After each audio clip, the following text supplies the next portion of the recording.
Whew. After reading this week's chapter of One Piece, I had to step back a bit and not really talk about it until much later, because just thinking about what happened just made me cry. I mean, my God, Rosinante, you deserve applause. I mean, whew. Goodbye, good sir. You have been a great character, and you've only been around, I believe, for about 4 chapters. Damn, 4 chapters, and already this guy is just one of those characters you don't want to forget about One Piece. You applaud them, you admire them, you love them, and that final word he says to Law, saying like, "I love you." I was like, ooh, and it just struck me right here. It's like, we love you too, Rosinante. But either way, let's go back to the beginning of this chapter, where we see a bit of a flashback of how Don Flamingo kills his father right in front of Rosinante's eyes. It's just like, whoa, Jesus Christ, Don Flamingo. And even their father is just like, Doffy, Rosinante, I'm sorry that you were born with a father like me. And just like, oh, no, don't. Oh, Don Flamingo, really, at first I was kind of sympathizing with Don Flamingo. It's like, okay, this is, he's going through a lot of shit. But now I've seen, like, okay, at the same time, you did a lot of horrible shit too. So I really don't know, again, what to feel about Don Flamingo. But either way, there it is. And I did see a couple more flashbacks with Virgos, like Doffy's my boss, and then with Treble, at least I think it's Treble, and he's saying, that's the Conqueror's hockey, and then the panel right after that shows Don Flamingo yelling at someone. Now I could say he's yelling at his father, like, you stole my powers too, my power to be a noble, my power to command people. Or he could be yelling at Rosinante at stealing his, maybe his Conqueror's hockey, if that's even possible. I doubt it's possible, because it just makes no sense. We've never seen anyone actually steal someone else's hockey ability before. But I have no idea what they were going for. Maybe it'll be revealed later, now that the flashback's over, and Don Flamingo will tell some secrets that Law never knew about Rosinante, or their past together as brothers. But either way, it just left a bit of a mystery, and I loved it. And anyway, we're back to the snowy country, where Rosinante is doing whatever it takes to save Law.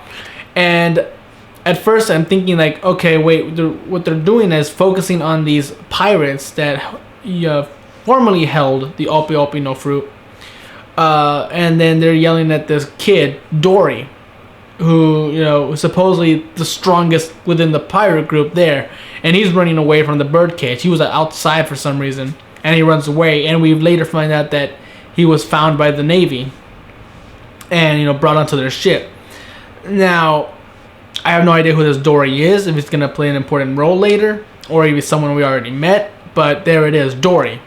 And the reason it's more important is because, as Rosinante is telling Don Flamingo and everyone else, like, the Navy already has Law. Of course, he's lying, or at least he thinks he's lying. But then, as soon as he does that, he hears, there's a report saying, "Hey, yeah, it's true that this Navy just told us, or we intercepted a message from the Navy saying we just got a child on board." And it's just like, shit, like, Law is with the Navy. Rosinante was telling the truth, and even Rosinante's like surprised, like, whoa, like, I didn't think this would come at such a time. Damn, Law, you're lucky, kid. Like, the angels came out and are constantly protecting you. And I'm thinking, like, yeah, it's kind of true. The angels are constantly coming out. It's like, another D is in trouble. Save their ass.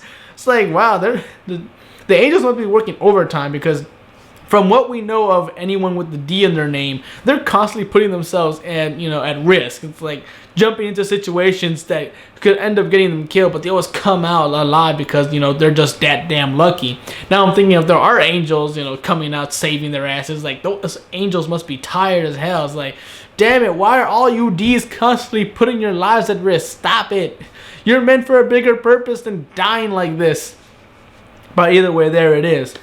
And I did like Rosinante's ability is like calm, what it meant was, any sound that Law makes now is silent. So he can cry, he can scream, he can pound on a wall or something, and it won't make a single sound as long as Rosinante is alive.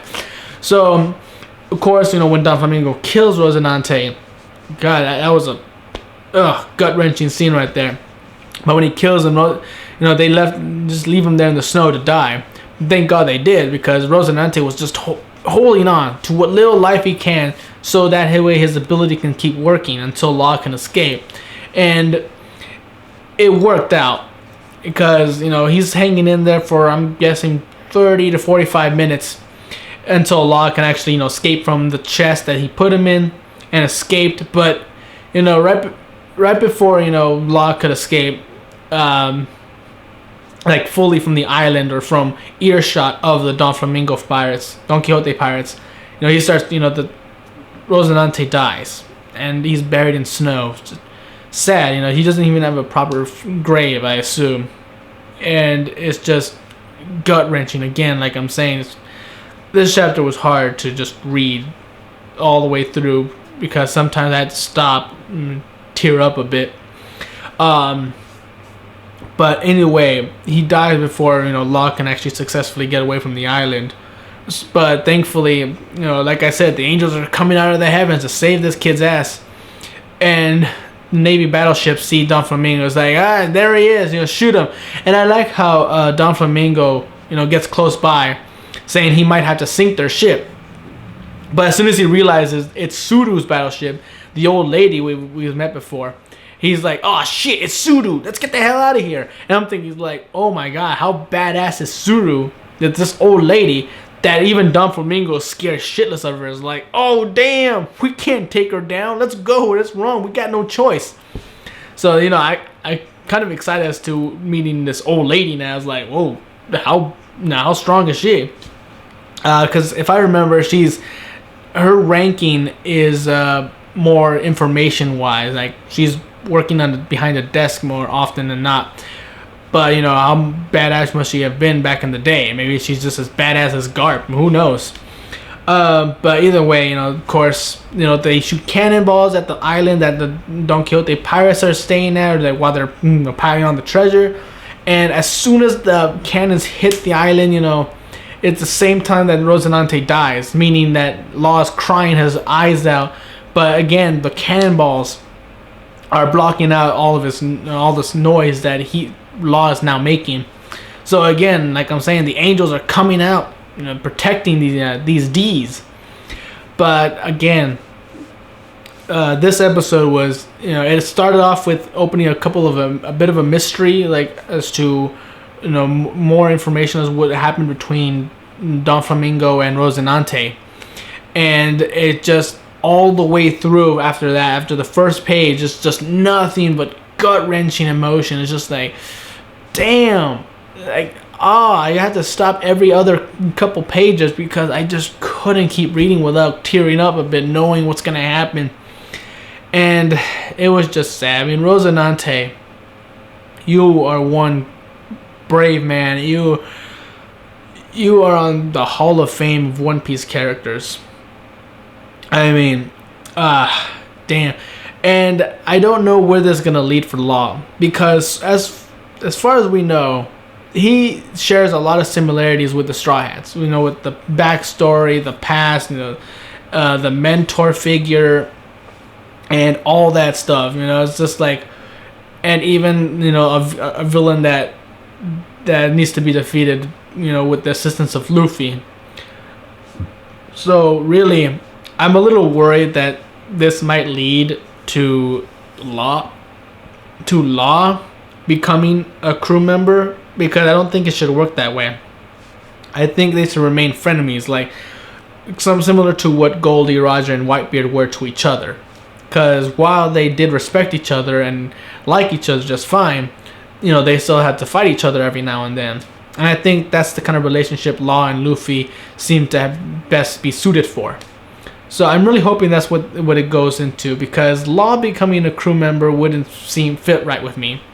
Now, alliance-wise, I guess I can see them, continuing their alliance. It's like, every now and then, they'll come in and help each other. But for the most part, and they're still rivals. They still want One Piece for themselves.